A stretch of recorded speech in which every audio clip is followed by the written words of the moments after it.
There are colors that decorate, and there are colors that guard. Some shades are chosen because they're pretty in daylight, while others are chosen because someone, somewhere, once believed they could hold the dark back. Down here in the South, there is a certain hue that lingers on old porches, ceilings to door frames, that hums softly above the thresholds like a watching. Most folks will pass beneath it without a second thought. They call it charming, vintage, and maybe even trendy. But long before it was a design choice, it was a warning, a boundary, a silent message painted where the outside tries to become inside. Because there are things that don't knock, things that don't ask, things that slip through cracks the way fog slips under a door. And if you believe something unseen might be trying to cross into your home, wouldn't you mark the border? Tonight, we're talking about a tradition that isn't just beautiful, it's protective. Rooted in memory, layered in history, born from people who understood that sometimes the only shield you have is the one you make yourself. So if you've ever stood beneath a southern porch and felt like something was quietly standing there with you, stay close, stay curious, and whatever you do, don't cross the threshold just yet. Hey y'all, this is Haint, and that's my husband. I'm Jeffrey, and this is my wife, Mallory. I don't know. Is that the entrance we did last time? I can't fucking remember. We've been off for 2 weeks. We've been off for 2 weeks. And then we changed our intro, and then we were off for 2 weeks, and I think that was how it went. Yeah. And I even listened to it right before we did this. Same. But you know. Oh well. Here we are. And we missed y'all. I know y'all missed us, but we needed a break. The world was literally on fire. Yeah, the world was literally on fire. Had as we said in the other episode, had a death in my family. Went to that. Then we had some crazy storms here in Texas. So the day we were going to record the last, you would hear rain and thunder and everything, which don't get me wrong, would be amazing. Yeah. But for me, audio wise and also editing wise, it would not have been fun or easy. Yeah. For that matter. Yeah. And then to like there's certain files.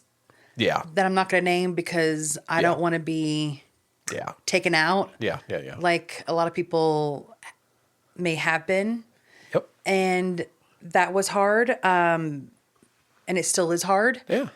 To digest that, what's going on. And then ICE and now the Mexican cartel. Yeah.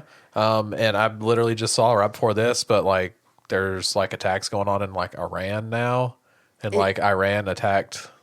Yeah, we're not going to talk about it. I know. It's just, I told my mom, because my mom, the day we recorded that episode saying I was going to go get a tattoo and we released it that Monday, my mom that same day was like, "What? You got a tattoo?"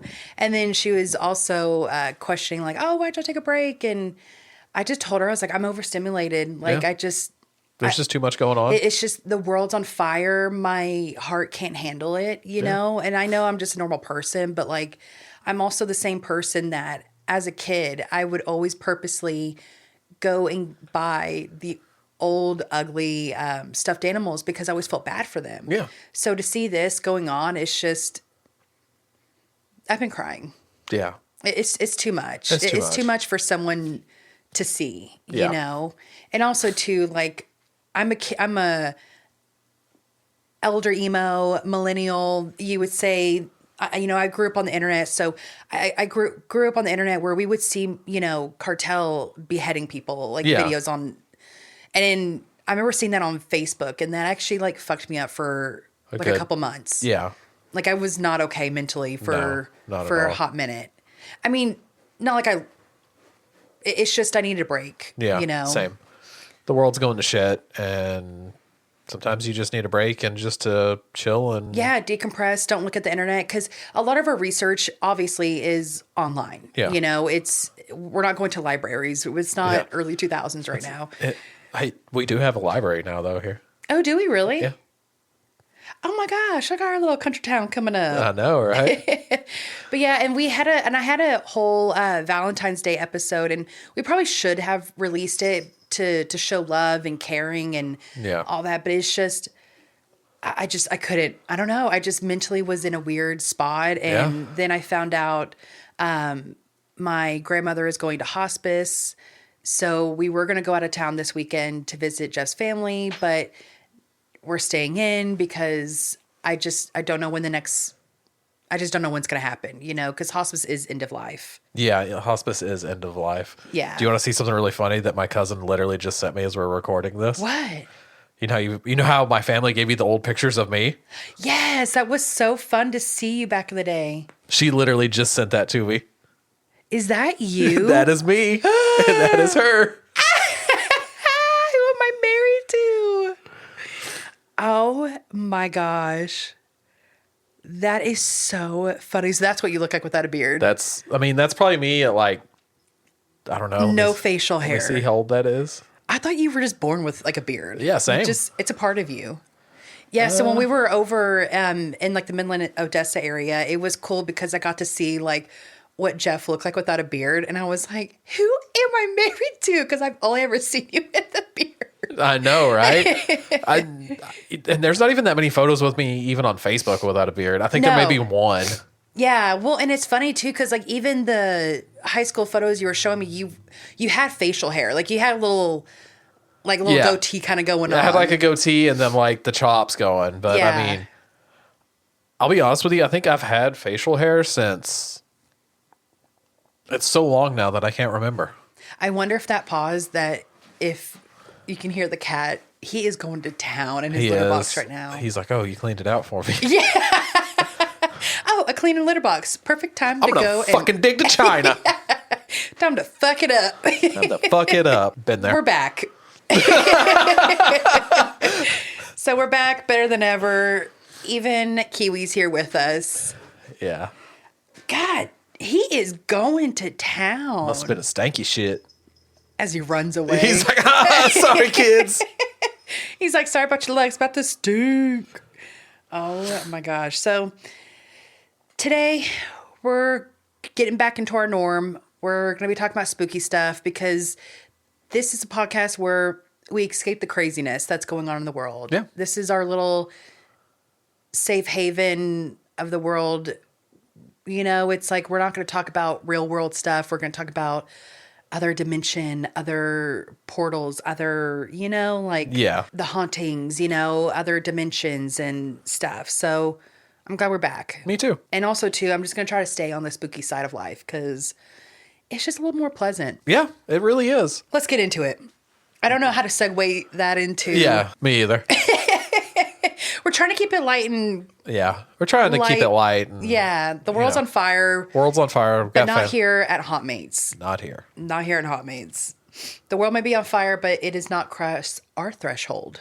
Ooh, that's a good little tie-in. That is. Okay, so we're going to be talking about Haint Blue and where you see it and its origins. So do you know what Haint Blue is? Or the word Haint Blue, like Haint or the word Haint Blue, any of that? It's okay if not, because I'll be honest with you, I did it. I think I do know a little bit, but not enough of the history. Because I know, isn't it like the color that they paint like under the porches in the South? Yes. Okay, that's as much as I know. Yes, that's as much as I knew. And I didn't know if it was like one type of color or if it was like certain mixtures or if it's like you can go to like Sherwin-Williams and just be like, can I order a Haint Blue? Like I didn't know what it was, you know? Let me rephrase that. The only reason I know what like that color though is from like when I did work at Lowe's. Because I remember people had asked, be like, hey, do you have a Haint Blue? And I'm like, I have no idea what the fuck that is. Oh, so they're thinking it's just one color. Yes. Okay, so we're going to be talking about Haint Blue. Again, its origins, what it is, where it comes from, because a lot of things that we do, we don't realize they come from an older origin, right? Yeah. Like there's a reason for it, right? Yeah. So Haint Blue is actually not one just paint swatch color. So I thought it was. I just thought it was like Haint Blue. Haint Blue. Yeah. And so do the people coming to get help. Exactly. When I worked at Lowe's. Yeah.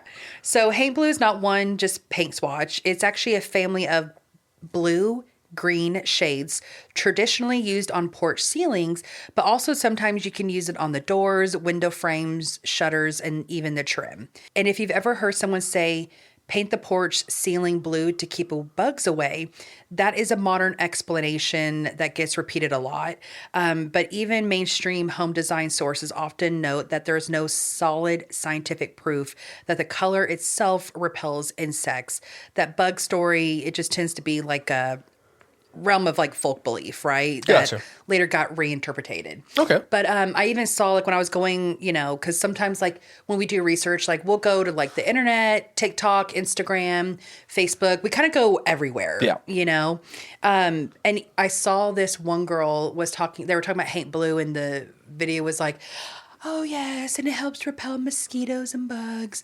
And all the people in the comments were like, spiders love it, mosquitoes love it, wasps love it. They're like, not only do humans love it, all the fucking bugs love All it. the bugs love it. Yeah. So that is most likely, if you're going to be painting for that, Yeah. wrong reason to paint it. Wrong fucking reason. Wrong reason.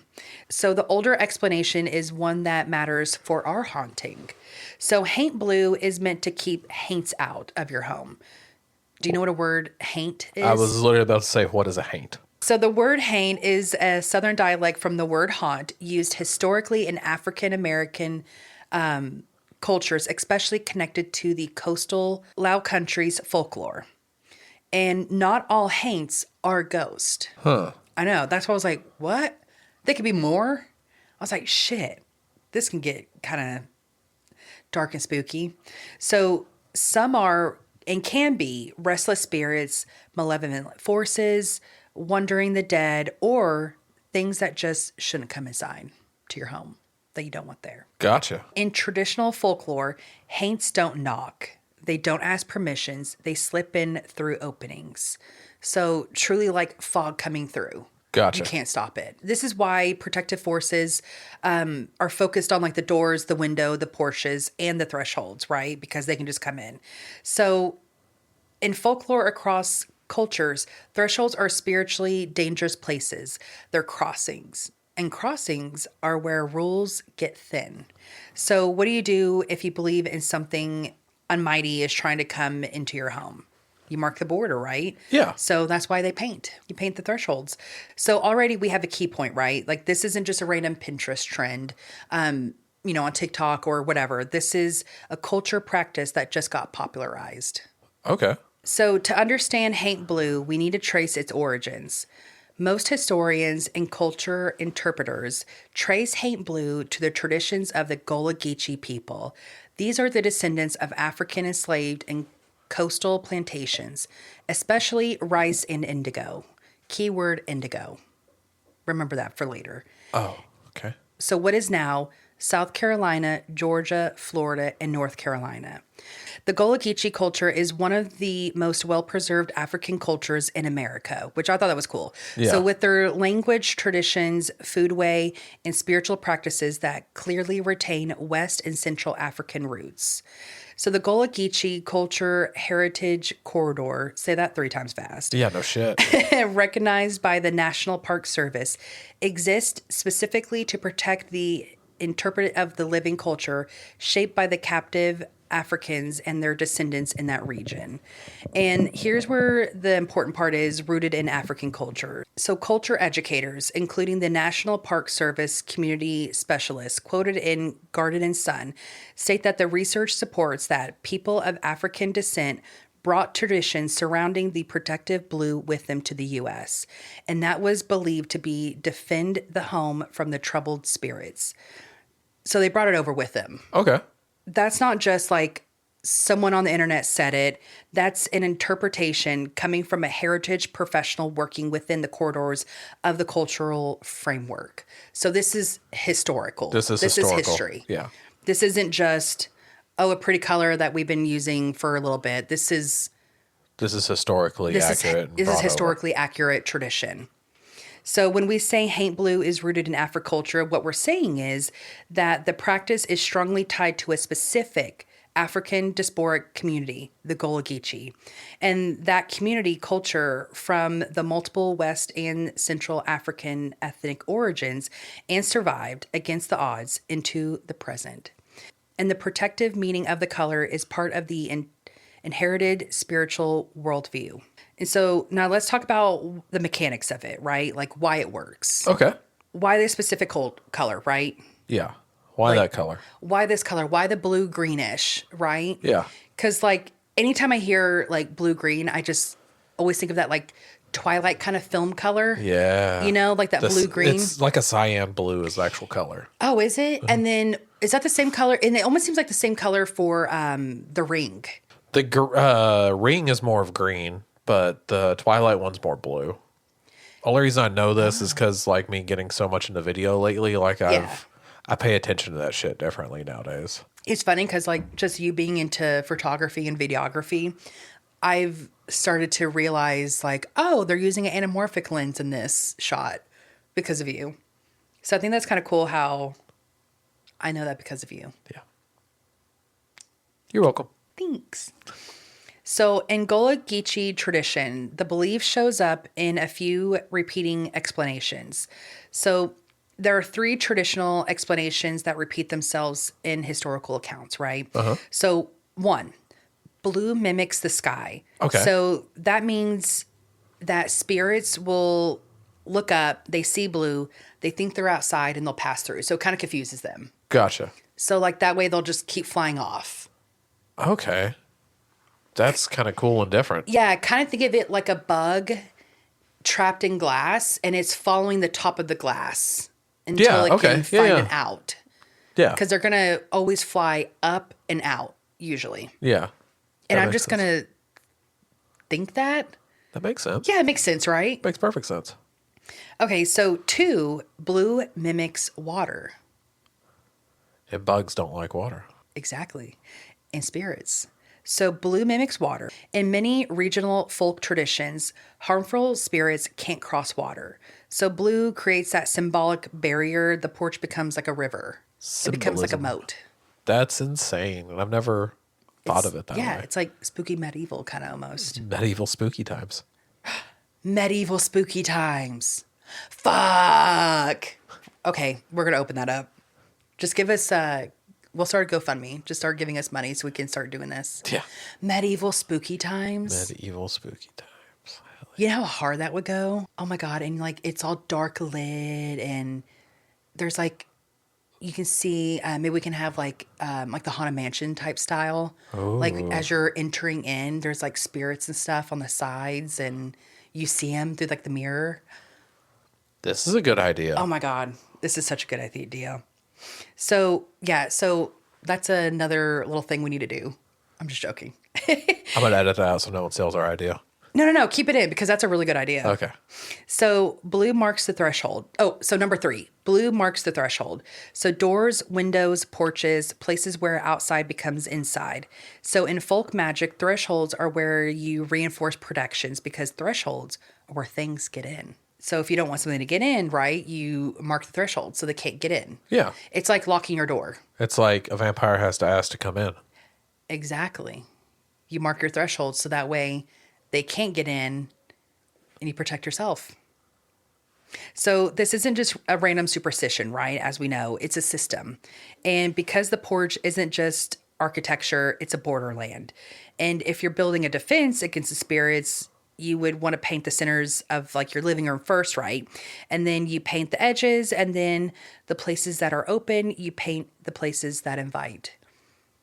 So it's kind of like when you're painting, you want to go from outside, like inside out. Gotcha. So it's like you're kind of pushing them out. Gotcha. Kind of like when you're vacuuming, you start in the corner and you work your way out of the way, like sweeping. Yeah. Yeah. So it's like that with painting. So, and think of the thresholds too, kind of like the windows to the eye of your soul. So like, and then so with that logic, water as a boundary, blue as a signifier, protection forced on enhances.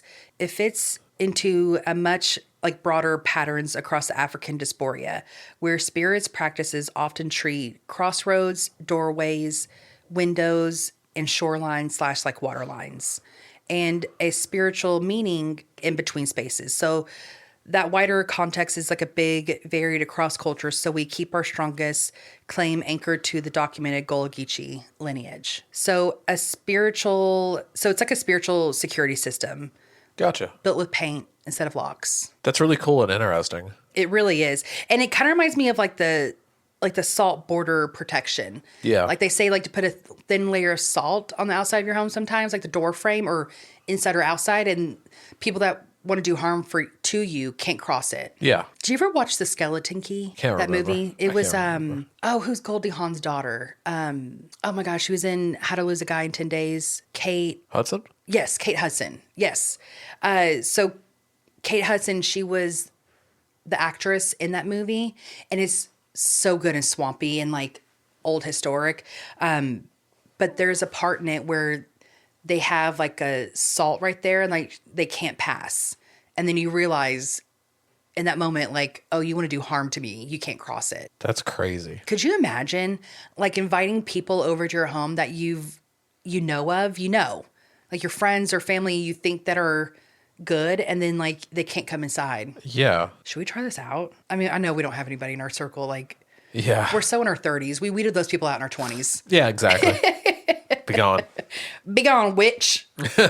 Fuck off, witch. Fuck off, witch. That's such a good fucking show. But I love that like your porch is like functioning like a protective charm. Yeah. You know, it's its own like beating thing. And it's funny because I wonder how many people have painted their porch Haint Blue, just being like, oh, it's like coastal grandma chic. And it's like, no, actually your coastal grandma is a spooky grandma. You just don't realize where it comes from, you know? And it's like, just because it's in the South, you got to remember it's in the South for a reason, right? Yeah. You got to be aware. Yeah, exactly. And we're aware. We are very aware. And we're just going to try to make y'all aware, right? Now that let's add the historical ingredients that make it even heavier. Because with history, there are heavy, bad things, right? There's always bad stuff with history. God. And I just feel like history is happening right now, too, in the world. And it's like, can we just get it together and just appreciate that we're all just different and America's a melting pot of different cultures? Yeah. Because that's what it was founded on. Yeah. Like people came over here because of religious freedom from over in Europe. Yeah. And the Queen. But you know, I guess not everybody knows their history. But to me, you have to know your history. Because if not, you're going to be doomed to repeat it. Like that famous quote that I don't think people know about. Because apparently people are just repeating them left and right. Yeah. What the fuck? But to me, like history and spooky go together like Q and U.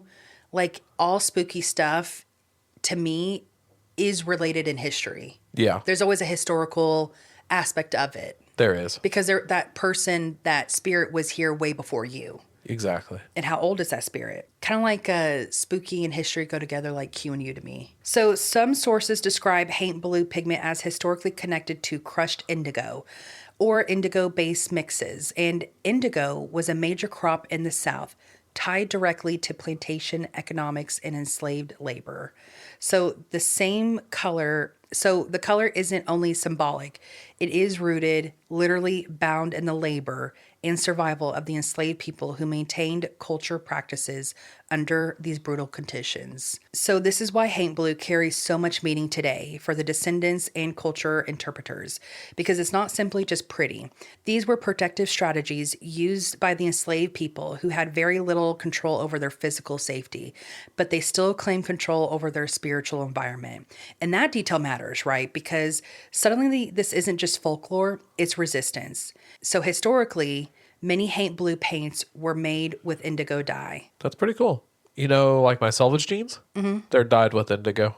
Oh, yeah. So like all jeans are like dyed with like indigo as well, yeah. So that same indigo tied to the Southern plantation economics and enslaved laborers, the same system that oppressed them, these communities also produced the same material that used to spiritually defend themselves. So to me, that's haunting in the most literal sense. Yeah. Like imagine grinding pigment delivered from forced labor to paint your ceiling meant to keep spirits away. And that color is layered with history, trauma, and survival.